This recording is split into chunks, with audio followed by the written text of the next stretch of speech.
Hola, buenas tardes. Espero que se encuentren muy bien. Bueno, estoy muy contento porque continuamos con el curso de neonatología. Lo teníamos un poco dejado de lado por algunas situaciones que habían ido pasando, cuestiones de tiempo de uno. Así que bueno, hoy retomamos. Retomamos a partir de la clase 5 de la unidad 2. Recordemos que, poniéndonos un poco en contexto, estamos hablando de que son 5 unidades. Hoy estaríamos terminando la unidad 2 con el cuidado de los prematuros extremos. Después de esta clase ya vendría la evaluación de la unidad 2. Ya hace poquito hicimos la evaluación de la unidad 1, y que sería en estos días, yo creo que en esta semana ya armo la evaluación, si no es mañana, armo la evaluación de la unidad 2. Y si todo marcha bien, la semana que viene, el domingo, más tardar, estaría subiendo, grabando y subiendo la clase 1 de la unidad 3. Recordemos que el curso consta de 5 unidades, ¿sí? Así que bueno, voy a presentar. Una vez presento, se va a ver el PowerPoint, saco mi imagen y ahí empezamos con la clase despacito.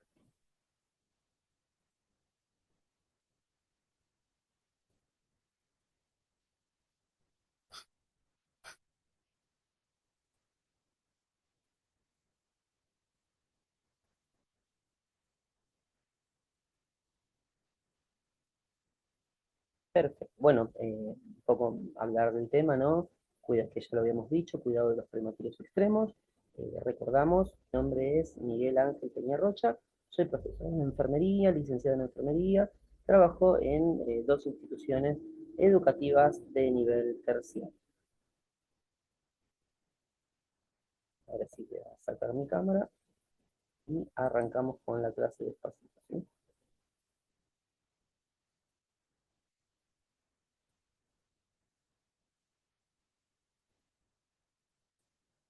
Bien, cuidados de los prematuros extremos, un poco hablando de estadísticas, ¿no? Y ponernos un poco en tono del tema, que es un prematuro extremo.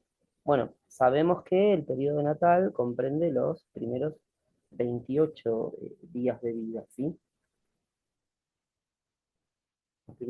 Bueno, y en este periodo la mortalidad es muy importante y muy alta, eh, y podemos decir que el número de recién nacidos fallecidos antes de completar los 28 días es por cada 1000 nacidos vivos, ¿sí? O sea, hay un montón de muertes dentro de lo que es la etapa neonatal, estos primeros 28 días, ¿no? Y esto estamos hablando de bebés que han tenido una vida intrauterina normal, por así decir. Imaginémoslo en el contexto de neonatos que han nacido de forma prematura, ¿no? Con los pulmones no del todo desarrollados, con el faltante del surfactante, que es quien mantiene la distensibilidad de los alveolos, ¿sí? Y bueno, produce algunas complicaciones respiratorias, incluso la piel que no está desarrollada del todo, puede producir infecciones. Una infección en una etapa tan temprana en un neonato que ha nacido antes de tiempo, prematuro, tiene mayores riesgos de vida.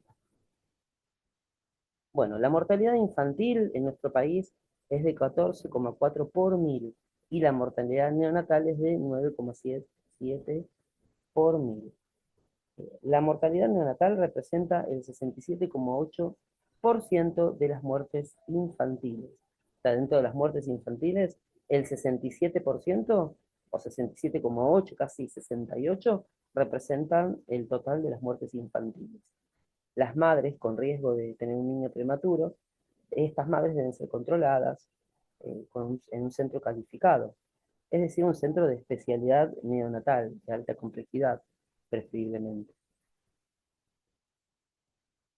Bien, recién nacido se puede clasificar de diferentes maneras, eh, y tienen que ver con las más usadas, tienen que ver con el peso y con la edad gestacional, ¿sí? Nos permiten determinar el riesgo de implementar estrategias terapéuticas y los cuidados relacionados al grado de inmadurez de cada uno de los bebés.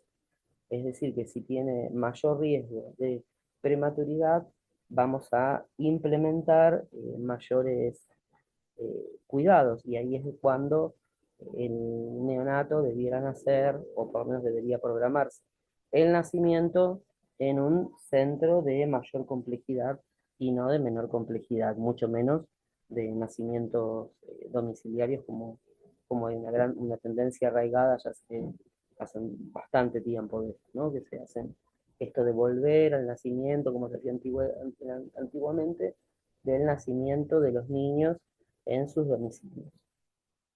Eso estaría contraindicado totalmente en el caso de estos neonatos que ya sabemos que tienen algún riesgo que puede ser atribuible a problemas maternos o problemas detectados durante el desarrollo del embarazo. Pretérmino o prematuro se define como pretérmino o prematuro al recién nacido con una edad gestacional menor a 37 semanas completadas. Esto lo determina la Organización Mundial, que bueno, hasta hace poco nos regíamos por ellos. Habría que ver actualmente qué otras consideraciones tenemos, pero bueno, menor a 37 semanas se consideraría un neonato prematuro. Clasificación para los recién nacidos pretérmino menores de 37 semanas. Tenemos prematuro moderado entre 33 y 36 semanas, muy prematuros entre 27 y 32 semanas, y prematuro extremo o microprematuro entre 23 y 27 semanas. Estos prematuros de 23 a 27 semanas son los que tienen mayor riesgo de pérdida de vida, ¿no? De complicaciones postparto, vamos a decir. Clasificación, después, bueno, esa es la primera clasificación que tenía que ver con los menores de 37 semanas. Otra clasificación que es la que tiene que ver o se relaciona directamente con el peso, ¿no? El peso al nacer. Recién nacidos de bajo peso, menores de 2.500 gramos, muy bajo peso, menores de 1.500 gramos, y extremo bajo peso, menores de 1.000 gramos. Ahí sabrán ustedes, como en nuestra experiencia, qué niños han atendido, de qué peso han llegado a atender, ¿sí?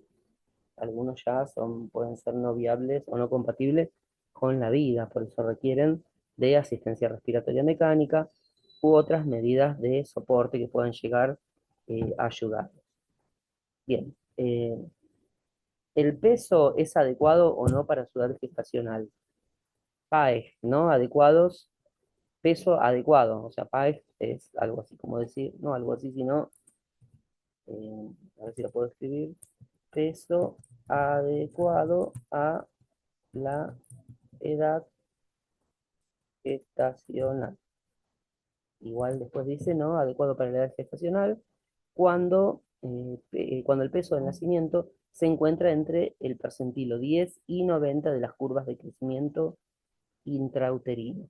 Ahí ya nos remitimos a lo que es la plantilla de percentilos, ¿no? Después tenemos otro que es lo vamos a ir escribiendo, bajo peso para la edad gestacional. Siempre se me gestacional. ¿Sí? Son pequeños para la edad gestacional y cuando el peso está bajo del percentilo 10. Acuérdense, entre el percentilo 10 y 90 tenemos peso adecuado a la edad gestacional. Por debajo del percentilo 10 es bajo peso a la edad gestacional. Y grande para la edad gestacional, APE, es cuando el peso se encuentra sobre el percentilo 90.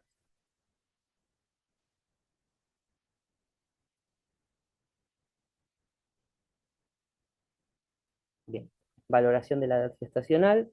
Existen diferentes sistemas para evaluar la edad gestacional. Entre ellos tenemos el test más conocido y utilizado, que es el test de Capurro. podemos decir también que no es muy preciso para la valoración de los prematuros de extremo peso, bajo peso y edad gestacional. Para ese caso no es muy preciso, ¿no?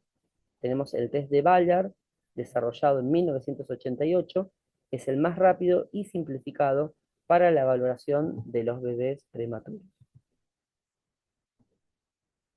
Pues tenemos bueno, a ver, habíamos dicho el test de Capurro, ahora vamos a ir hablando de cada uno.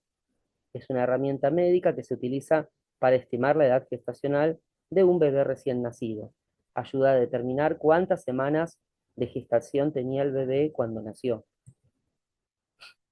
¿Cómo funciona? Hay una puntuación de la piel, se evalúa el grado de descamación de la piel del bebé, la puntuación del lanugo, también se evalúa la cantidad de vello fino, que es lo que llamamos lanugo, que aún tiene el bebé. La puntuación del talón, se evalúa la textura del talón del bebé. Puntuación de los órganos genitales externos, se evalúa el desarrollo de estos, de los mismos, ¿sí? Puntuación de las orejas, se evalúa la forma y el grosor del pabellón auricular del bebé. El test de Capurro, la puntuación, cada una de estas características se puntúa del 0 al 5, o sea, las características que habíamos nombrado anteriormente, puntuación de la piel, del lanugo, del talón, de los órganos genitales y de las orejas. Cada una de estas se evalúan del 0 al 5. La suma de las puntuaciones de las 5 características da un total. Ese total se utiliza para estimar cuál es la edad del bebé recién nacido. El otro test que habíamos dicho, más utilizado para los bebés extremadamente bajo peso al nacer, es una herramienta, bueno, médica que se utiliza para estimar la edad gestacional de un bebé recién nacido. Ayuda a determinar cuántas semanas de gestación tenía el bebé cuando nació. ¿Cómo funciona? Pregunta importante, ¿no? El test de Ballard se basa en la evaluación de 6 características físicas del bebé, divididas en 2 grupos. Primera, vamos a ir viendo una por una, ¿sí? Primera es la madurez física, se evalúa la postura, se evalúa la flexión de las extremidades del bebé, el ángulo del brazo, se evalúa el ángulo que forma el brazo del bebé cuando se extiende, ángulo de la pierna, se evalúa el ángulo que forma la pierna del bebé cuando se extiende, y talón al oído, se evalúa la distancia que hay entre el talón del bebé y la oreja. Esa era la madurez física. Después tenemos otro punto que se evalúa, la madurez neurológica, reacciona a la luz, se evalúa la respuesta del bebé cuando le iluminan los ojos, reacciona al ruido, se evalúa la respuesta del bebé a un ruido fuerte.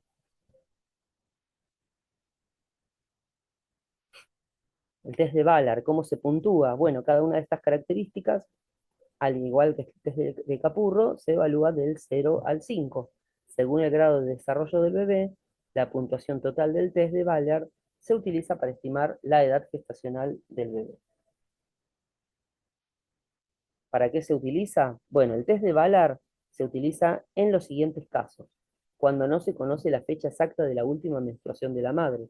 Recordemos que al evaluar la fecha de la última menstruación de la madre, se evalúa la edad gestacional, ¿sí? Cuando la ecografía prenatal no ha podido determinar la edad gestacional con precisión, y para determinar la edad gestacional del bebé después del nacimiento. Y bueno, pregunta del millón, ¿es preciso? El test de Ballard es una herramienta precisa para estimar la edad gestacional de un bebé, especialmente si se utiliza en bebés recién nacidos. Sin embargo, hay que recordar que es solo una estimación y la edad gestacional real del bebé puede variar ligeramente. La recepción del recién nacido, prematuro, en sala de partos. Miren la cantidad de niños, de neonatos recién nacidos en Argentina, ¿no? Aproximadamente 700.000 niños por año. El 9% son de bajo peso y edad gestacional.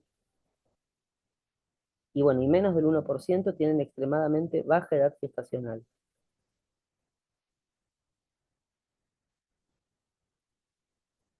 Bueno, em, para recibir un bebé en sala de parto se necesita una recepción, tiene que estar siempre lista. Esto permite la organización y anticipación. Al estar la recepción siempre lista, con los medicamentos adecuados, con el personal en calidad y cantidad adecuadas, vamos a evitar sorpresas a la hora de recibir un neonato con bajo peso al nacer o de edad gestacional menor a la menor, ¿no?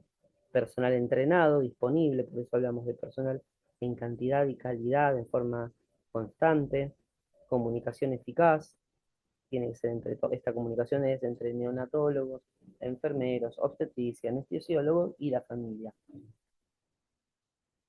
Y las responsabilidades claramente asignadas. Es necesario para evitar pérdida de tiempo que son vitales para los recién nacidos. Datos de la historia clínica. Todo esto es lo que tiene que tener la historia clínica, ¿no? La historia materna, antecedentes maternos también, trabajo de parto, si hubo trabajo, cuando inició el trabajo de parto, presencia de infecciones, hay alguna enfermedad que pueda llegar a tener la mamá, que sea una infección, no sé, por ejemplo, una infección de transmisión sexual, o no sé, alguna neumonía, algo que haya requerido infección de partes blandas, que haya requerido la utilización de medicación previamente, ¿sí? Ruptura prematura de membranas, administración de corticoides u otros medicamentos, hipertensión arterial o diabetes materna.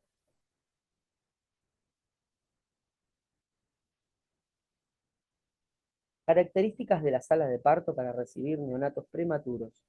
Los recién nacidos prematuros tienen mayor pérdida de calor por inmadurez. Los pulmones de los prematuros tienen menor producción de surfactante a menor edad gestacional. Tienen fragilidad capilar a nivel cerebral, con riesgo de sangrado durante los periodos de estrés e hipoxia. Características de la sala de partos para recibir a los neonatos prematuros. La reina de los prematuros, la retina de los prematuros es inmadura. Tienen depósitos limitados de glucógeno hepático, tienen inmadurez en las capas de la piel, o sea, la piel está inmadura, tienen el sistema inmunológico en riesgo, son propensos a las infecciones. La familia está en crisis, también requiere de conversar, mantenerlos al tanto de todas las situaciones, todo lo que se va a hacer con el neonato y también no generar falsas esperanzas, hablarles un poco del riesgo que implica el nacimiento de un bebé prematuro, pero explicárselos y con las palabras de las personas para que ellos puedan entender y comprender también la importancia de que el personal de salud pueda trabajar de forma tranquila, a pesar de que es una situación complicada, siempre complicada, ¿sí? Recepción del recién nacido prematuro extremo. La recepción en la unidad debe estar acompañada de comunicación fluida, tanto, ¿no? Entre el personal, ¿no? Médico, ya lo habíamos nombrado anteriormente, los médicos neonatólogos, obstétricos, parteras, ¿sí? Y bueno, el personal de enfermería. El equipo tiene que estar probado previamente, verificar que esté la medicación que se necesita también. Bien, distintas formas de estabilización. Tenemos estabilización térmica, estabilización respiratoria, hemodinámica, estabilización del neonato por parte de lo que es el medio interno y la nutrición y los cuidados de la piel. Estabilización térmica. Ahora vamos a ir viendo una por una, ¿sí? O por lo menos esta. Estabilización térmica. Los bebés prematuros poseen escaso tejido subcutáneo y presentan mayor área de superficie en relación a su masa corporal. La grasa parda, que es un tejido especial formado por células adiposas, se encuentra entre las escápulas. O sea, estos son los lugares donde principalmente aparece la grasa parda, ¿no? Que les dicen, entre las escápulas, las axilas, alrededor de los riñones. Es la encargada de generar calor como respuesta al frío. mediante diferentes procesos. Este proceso se llama termogénesis química.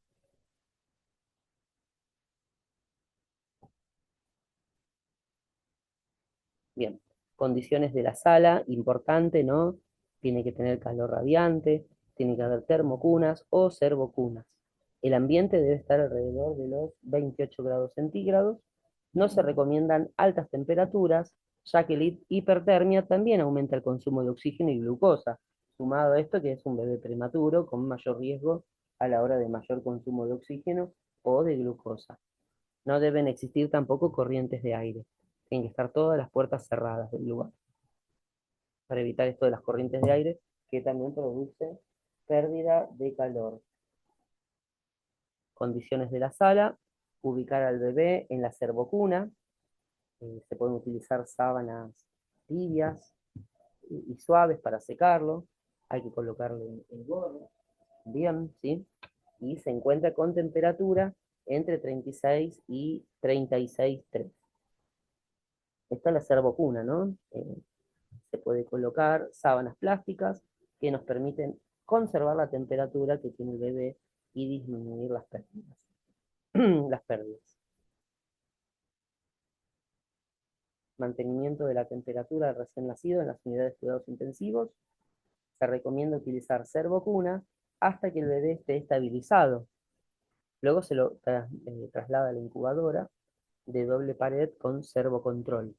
Este proceso incluye el uso de sábanas plásticas, ya lo habíamos nombrado, ¿no? Gorros y la visión de humedad, ya sea mediante métodos caseros o incubadoras. En realidad hoy en día ya se usan incubadoras de nueva generación, ¿no?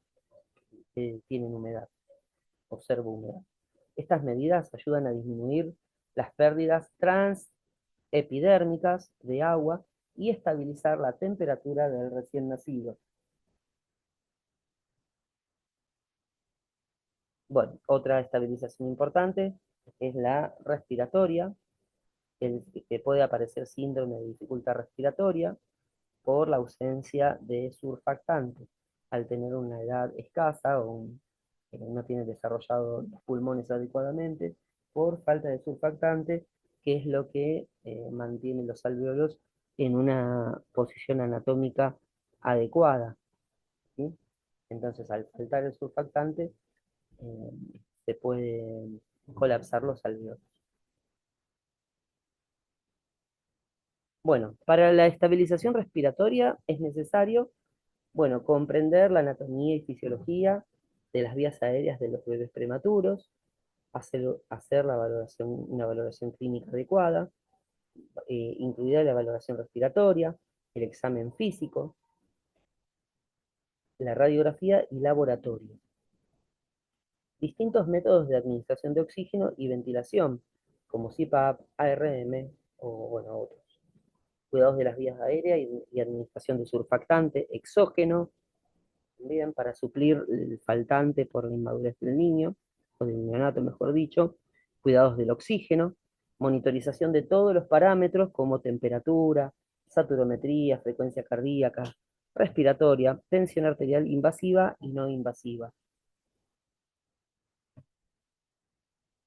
Bueno, el oxígeno es una droga, eso lo debemos recordar, ¿sí? Y tiene que usarse de forma racional.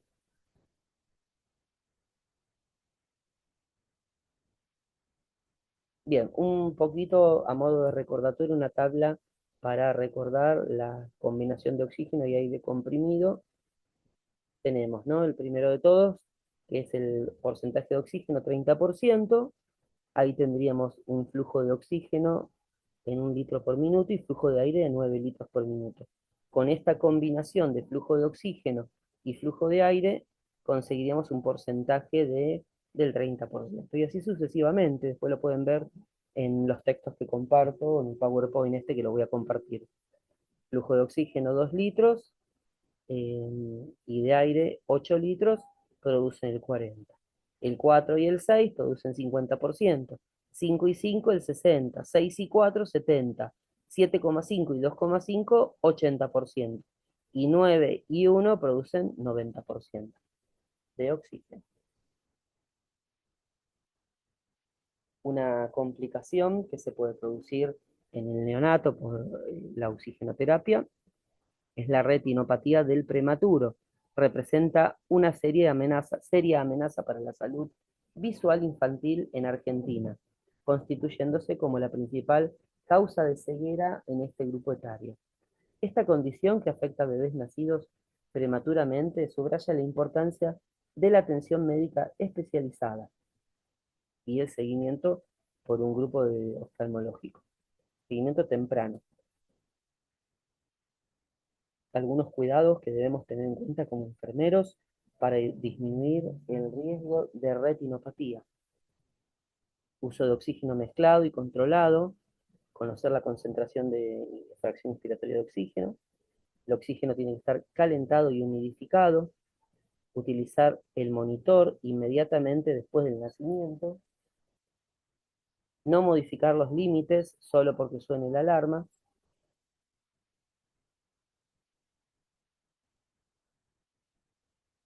Bien, nunca apagar la alarma, poco de oxígeno, ¿no? Descenso paulatino del 2% al 5% por vez, si fuera el límite superior. O sea, se va bajando del 2 al 5%, pero de a poco, por vez. No se puede bajar de golpe, ¿no? Evitar el exagerado y rápido descenso de la fracción inspiratoria de oxígeno. Estabilización hemodinámica. Cuando la oxigenación es adecuada, el corazón del neonato puede restablecer su función de bomba. Algunos estudios demuestran que existe mayor mortalidad asociada para aquellos bebés prematuros extremos que requieren maniobras de resucitación en la sala de partos. Bueno, otro punto que estaba pendiente era la estabilización del medio interno y la nutrición. La placenta, el 75% de la concentración de oxígeno. O sea, la placenta otorga al neonato el 75% de la concentración de oxígeno. La glucosa de la madre, los depósitos de glucógeno hepático, se completan en el último trimestre. Así que si el niño nace en forma prematura, no se van a completar de forma adecuada los depósitos de glucógeno. ¿Por qué? Porque se completan en el último trimestre. Cuidados a tener en cuenta con el prematuro extremo, con cuidados con respecto a la piel. Se debe tener en cuenta que debido a las características de la piel de este grupo de pacientes, no se puede delegar ni postergar su cuidado. El cuidado de la piel debe ser inmediato y de forma frecuente. Hay que evitar la colocación de vías innecesarias y programando la colocación de vías percutáneas antes de retirar el catéter umbilical. Eso para que no se quede sin vía tampoco.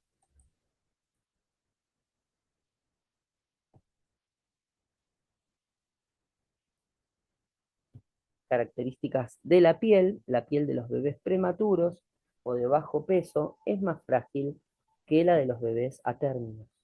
Esto es que se debe a que las capas de la piel, de la epidermis, la capa externa y la dermis, la capa interna, no están bien unidas como en los bebés a términos. Las fibras que normalmente conectan con la epidermis y la dermis están más separadas en los bebés prematuros. Esto hace que la piel sea más propensa a las lesiones como rasguños, rosaduras o desgarros.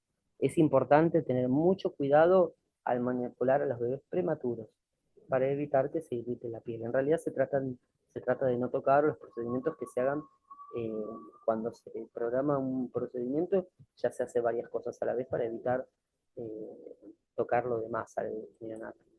Y por último, a tener en cuenta los factores de riesgo, como factores perinatales, trabajo de parto prolongado, sufrimiento fetal, síndrome de edad de dificultad respiratoria, la presencia de asistencia respiratoria mecánica, episodios de hipoxia o hipercapnia, que es el aumento del dióxido de carbono en sangre, expansiones bruscas o correcciones de volumen, intubaciones bruscas y aspiración de tubo endotraqueal innecesaria.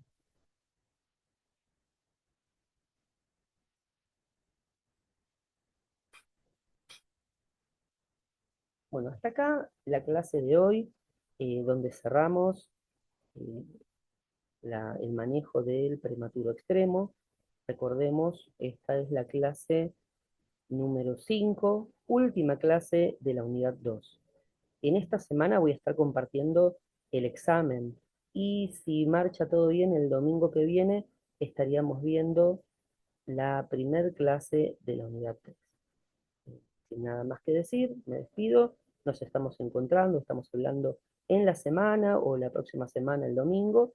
Cualquier duda, igual quedan los canales abiertos de WhatsApp o para poder comunicarnos y sacarnos algún tipo de duda que pueda llegar a haber surgido de esta clase, ¿sí? Muchísimas gracias, buen fin de semana, buen domingo y nos vemos la próxima vez. Saludos.